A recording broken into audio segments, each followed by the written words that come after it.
Hello everyone. Today we will continue the chapter 2. The topic is Doctrine of Lapsi. In 1848, Lord Dalhousie came to India as the Governor General. 1848 में Lord Dalhousie जो थे governor general के रूप में India आए थे, ठीक है। और उन्हीं ने सबसे पहले लॉर्ड डलहौजी ने एक ये डॉक्ट्राइन ऑफ लैप्सी की जो पॉलिसी थी वो यहाँ पर चलाई थी। और ये किस प्रिंसिपल पे आधारित थी कह सकते हैं, क्या था इसका मेन जो एम था वो ये था कि अगर किसी रूलर्स की वहाँ पे डेथ हो जाती है, अगर किसी रूलर की डेथ हो जाती है तो उसका अगर कोई जेंट्स जो है वो वारिस नहीं है, ठीक है। जैसे पहले होता था कि जैसे अगर कोई राजा है उसकी डेथ के बाद उसका बेटा बनता था, ठीक है, राजा, उसके बाद उसका बेटा बनता था, इस तरह से। लेकिन अगर उसका कोई लड़का नहीं है तो उसकी जितनी भी वो प्रॉपर्टी है वो कंपनी के द्वारा ले ली जाएगी, ठीक है, वो कंपनी के अंडर हो जाएगी। तो इस तरह से बहुत सारे जो स्टेट्स थे जैसे कि झांसी, नागपुर, सतारा, ये सब क्या थे, ब्रिटिशों ने अपने अंडर कर लिए थे। कन्क्वेस्ट ऑफ सिंध, जो ब्रिटिश थे वो सिंध के द्वारा क्या करना चाहते थे, वो पूरे अफ़गानिस्तान पर अपना कंट्रोल करना चाहते थे। और इसी को लेकर the British then went to sign off a treaty with the rulers of Sindh. और अंग्रेज़ों ने सिंध के रूलर्स के साथ एक ट्रीटी पर साइन किए जो फ्रांसीसी को, और वो ट्रीटी क्या थी कि फ्रांसीसी को आप जो है अपने एरिए से नहीं गुजरने देंगे, अपने एरिए में नहीं आने देंगे, चाहे फिर वो किसी भी तरह का ट्रांसपोर्ट भी नहीं होगा इस एरिए से। बट क्या हुआ, 1839 में जो पहला अफ़गान युद्ध हुआ उसमें इस ट्रीटी को तोड़ दिया गया। और जब सिंध के रास्ते उनकी जो आर्मी थी वो अफ़गानिस्तान की ओर आई, ठीक है, तो ये ट्रीटी जो थी वहाँ पर टूट गई। तो सिंध के शासकों, जो सिंध के रूलर्स थे, उन पर अंग्रेज़ों ने क्या उनके बोला कि इन्होंने हमारे साथ धोखा किया है, इस तरह का उन पर आरोप लगाया और सिंध को भी अपने अंडर कर लिया। Annexation of Punjab under the strong leadership of Maharaj Ranjit Singh, the six were consider a formidable power. अब क्या था, देखो पंजाब की बारी थी, यहाँ जो थे रणजीत सिंह थे, उन्होंने इनकी दाल नहीं गलने दी। वो जो थे ब्रिटिश के साथ एक फ्रेंडली बिहेव रखते थे, लेकिन वो जानते थे कि ये डेंजरस हैं तो उनसे वो बचते भी थे, ठीक है। द सिख जो है उन्होंने अपनी एक बहुत बड़ी आर्मी बना रखी थी। लेकिन जैसे ही रणजीत सिंह की जब डेथ हो गई 1839 में, उनकी डेथ के बाद दो युद्ध हुए, ब्रिटिश के और पंजाब के जो रूलर्स थे वहाँ पर उस टाइम उनके बीच दो युद्ध हुए, जिसमें 1849 में अंग्रेज़ों ने पंजाब पर भी कब्जा कर लिया।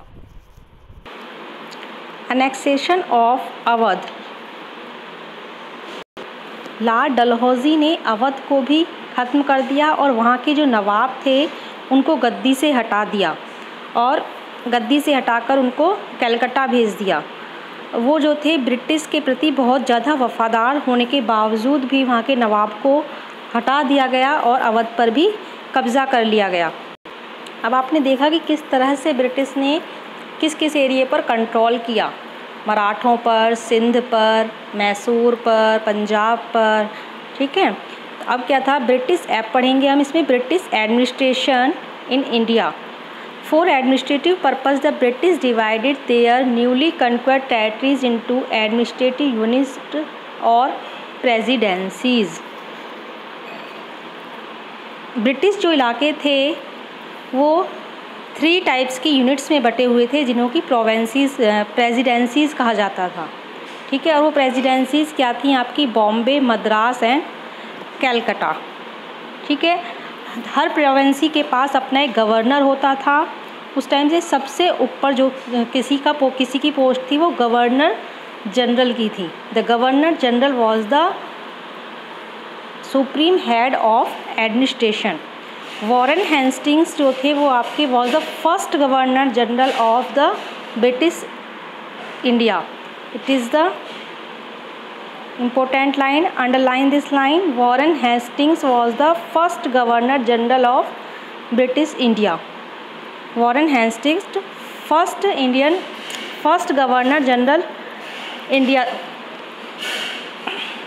गवर्नर जनरल थे ब्रिटिश ईस्ट इंडिया कंपनी के।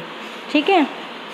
इन 1772 a new system of justice was introduced where each district had 2 courts। 1772 में एक नई जो न्याय व्यवस्था थी वो शुरू की गई और इस व्यवस्था में 2 डिस्ट्रिक्ट अदालत होंगी आपकी, 2 डिस्ट्रिक्ट कोर्ट होंगी, एक तो क्रिमिनल कोर्ट और एक है आपकी सिविल कोर्ट। जो सिविल कोर्ट के जो लीडर होते थे वो कौन थे? जिला कलेक्टर होते थे। लेकिन वो मौलवीज़ और पंडित, जो मौलवी और पंडित होते थे उनसे पूछकर काम किया करते थे। उनके कानूनों को, जैसे कि आपके बुक्स में क्या लिखा हुआ है, आपके जो कानून हैं उनसे डिस्कस करने के बाद ही वो कोई डिसीज़न लेते थे। And the criminal courts were under qazis and muftis. और जो क्रिमिनल कोर्ट थी वो भी काजीज़ और मुफ्ती के अंडर ही आती थी। They were still supervised by the British district collector. लेकिन उनको जो ब्रिटिश डिस्ट्रिक्ट कलेक्टर थे वो सुपरवाइज करते थे, उनसे पूछने के बाद ही वो कोई फैसला लेते थे। The regulating act of 1773 establish a new supreme court. 1773 के रेगुलेटिंग एक्ट के द्वारा एक सुप्रीम कोर्ट की स्थापना की गई, एक नया सुप्रीम कोर्ट बनाया गया और एक न्यू कोर्ट ऑफ अपील के लिए एक अपीली अदालत बनाई गई थी कलकत्ता में, जिसका सदर निज़ामत अदालत। ठीक है, उसका नाम क्या था? सदर निज़ामत अदालत। Under the British administration the position of the collector was the most important in the district. ठीक है, सबसे जो मोस्ट इम्पोर्टेंट पोस्ट थी वो किसकी थी? कलेक्टर की थी। He was a revenue collector. उसका काम था रेवेन्यू कलेक्ट करना, टैक्स कलेक्ट करना, और जो वहाँ के वो होते हैं जस्टिस होते थे, ठीक है, न्यायाधीश होते थे और उनकी पुलिस होती थी, वहाँ के ऑफिसर्स होती थी, उनकी हेल्प से डिस्ट्रिक्ट में अपने जो है ऑर्डर मेंटेन करना, लॉ मेंटेन करना। Army under the British administration के अंतर्गत जो थी वो आर्मी कैसी थी? The core strength of the British east India company was it's army. जो ब्रिटिश ईस्ट इंडिया कंपनी की जो पावर थी वो क्या थी? उसकी आर्मी थी। उसके द्वारा ही उसने इंडिया पर कंट्रोल किया था। अगर आर्मी नहीं होती तो वो कंट्रोल ही नहीं कर पाते। ठीक है, अपनी आर्मी से ही उन्होंने कंट्रोल किया था। The companies army was significantly different from that of the Mughal army. वो जो थी मुग़ल आर्मी से थोड़ी डिफरेंट थी। इसमें क्या था? ट्रेंड फोर्सेस थी, ट्रेन किया गया था उन फोर्सेस को।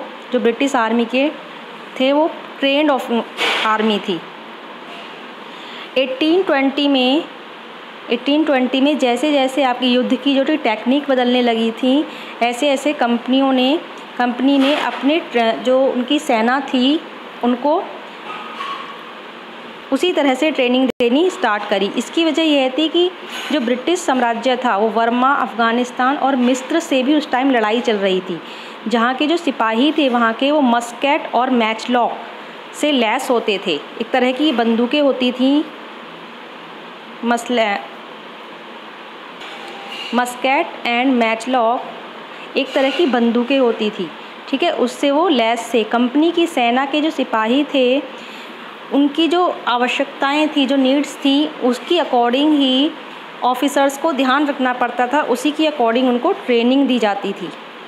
अब उनकी जो लाइफ थी वो पहले से भी ज़्यादा कंट्रोल हो गई थी सैनिकों की, क्योंकि उनको एक अनुशासन में रहना सिखाया जाता था, उनको नई टेक्निक्स सिखाई जाती थी, यूरोपीय तरीके से उनकी ट्रेनिंग दी जाती थी। इन सभी ट्रेनिंग्स में कभी कभी कुछ प्रॉब्लम्स भी आती थी, क्योंकि जब सिपाही बनाते थे वो लोग, सिपाही तैयार करते थे, तो उस टाइम पर वो जाति का या कि वो किस ग्रुप का है इस चीज़ को ध्यान नहीं रखते थे। ठीक है, और ऐसा कैसे हो सकता है कि लोग एक दूसरे के संपर्क में मतलब कि ऐसे ही आ जाएं। तो इस तरह से जातीय और जो उनकी जो आपस में लड़ाइयाँ होने लगी थी। ठीक है, तो यही इसी का कारण था जो 1857 में जो सिपाही विद्रोह हुआ था, वो इसी का एक कारण था 1857 में। तो आपने इस चैप्टर में देखा कि किस तरह से ईस्ट इंडिया कंपनी जो थी यहाँ व्यापार करने के लिए आई थी और धीरे धीरे कैसे उसने इंडिया पर अपना कंट्रोल कर लिया। और 19वीं सेंचुरी की शुरुआत में जब स्टीम टेक्निक आई तो ये जो प्रोसेस थी और तेज़ हो गई। जब तक समुद्र मार्ग से जो सी रूट था भारत पहुंचने में 6 से 8 महीने का समय लग जाता था, और जब वो भाप से चलने लगे, स्टीम से चलने लगे जहाज़, तो ये जो उनकी यात्रा थी वो 3 हफ्तों में ही पूरी हो जाती थी। इसके बाद तो ज़्यादा से ज़्यादा अंग्रेज़ जो थे वो भारत आने लगे। ठीक है, तो इस तरह से ये चैप्टर अब आपका कंप्लीट हो गया है। मैं इसको ही आपको एक्सरसाइज वर्क दूंगी, वो आपको कंप्लीट करना है कॉपी में। ओके बेटा।